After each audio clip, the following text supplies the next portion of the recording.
Yes, you just quoted William Hague. I think if there was normal times, we would see a resignation, we would see cabinet members encouraging that and the party to move on. But that's not the world that we face. This is far from a conclusive result. It's not a defeat, but it's not a win. So for the moment, I accept the democratic outcome, and I encourage all colleagues to do the same. But as you've been saying, 41% is a significant chunk of MPs that now need to be included in shaping the party's future. The conduct, I would say, over the last couple of days shows that there's a lot of work to be done to unite the party. You know, number 10, Jacob Rees-Mogg, trying to spin this all as a Remain plot, based bizarrely on an article that I actually wrote of trying to improve the Brexit model by daring to suggest that we join the single market. You know, backbenchers need to be able to express views and deep dives down on those issues. But this was almost like a Trumpian attempt to mislead and deliberately to distract us. It shows a worrying grasp of the concerns of about 150 colleagues about the direction and vision of the party. So there's a lot of work to be done to a reshuffle is now required, bring in fresh talent and actually start to focus on the bigger issues, make the cabinet construct actually work. Let's do things that appeal to the country, not just to our base. More exciting policies than the privatization of Channel 4 and bringing back imperial measurements, but a real economic strategy that's actually going to help tackle the cost of living crisis. Does that mean that you're now falling in step behind the Prime Minister again? As I say, for the moment, that is what we're obliged to do because of this vote and the fact that the Prime Minister is determined to stay. But as you've been, again, alluding to, history will repeat itself following votes of no confidence unless there's a massive overhaul in the style and substance of what we actually do. We need to think bigger, much, much bigger in the cost of living crisis. If you are genuinely interested in bringing down the cost of food, then let's lean into Ukraine and keep the port of Odessa open. There's a gap in the market for international leadership there. We have a design for a modular reactor stuck in number 10 that would help actually make us more energy security, improve our independence, if you like, on energy security. But it's still stuck there and it needs to be approved. There are so many ways that we could think bigger picture. And at the moment, we're stuck in micro policies that focus on just appealing to our base. So are you suggesting, forgive me, Mr. Ellwood, that this is just a stay of execution for the Prime Minister? Yes, that's exactly where we are. We know that unless we see improvements which are reflected in the polls in the next 3 to 4 months, then the party does what it does. It finds ways to then to move on, ruthless though that may be.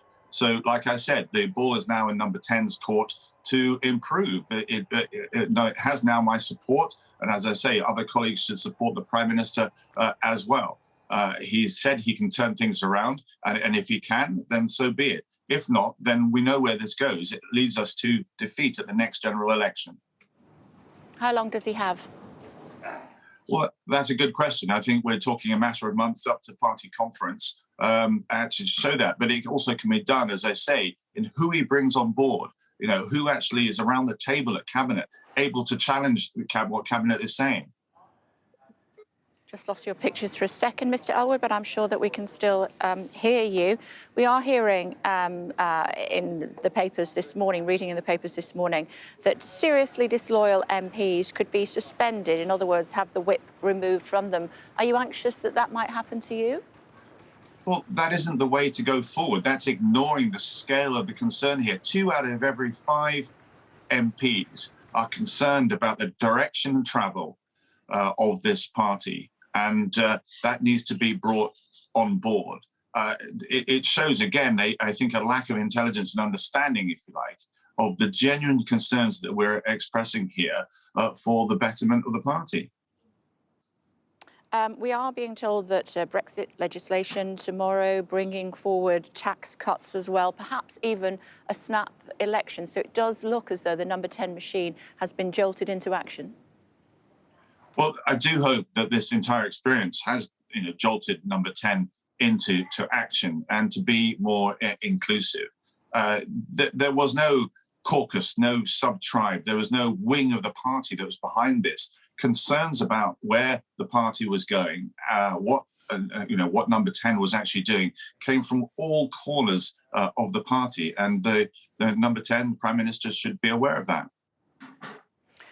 Would you support a call for the rules to be changed so that the backbenchers could have another vote of confidence in the Prime Minister before the year is out? Some suggestions that Sir Graham Brady could look at it being within 6 months, if that's what the majority of the Conservative Party wanted to see happen. I understand that's what the 1922 committee are actually looking at deliberately for this reason. Because if we are now going to have this stay of execution, if we are now going to recognise the democratic outcome and support the Prime Minister, then let's give the Prime Minister time to improve. But as you're implying, methods can be made, the system can be adjusted to mean that the current rule of allowing the Prime Minister an entire year would be changed. So is that something that you would support? I would see us having to go down that direction, and I would support it if there's a requirement for it to be introduced. But as I say, for the moment, I support the democratic outcome of what happened last night, and it's up to number 10, it's up to the Prime Minister to act on his word, to say he can actually turn this around, turn our prospects in the polls around as well, and show that we have a chance of winning the general election.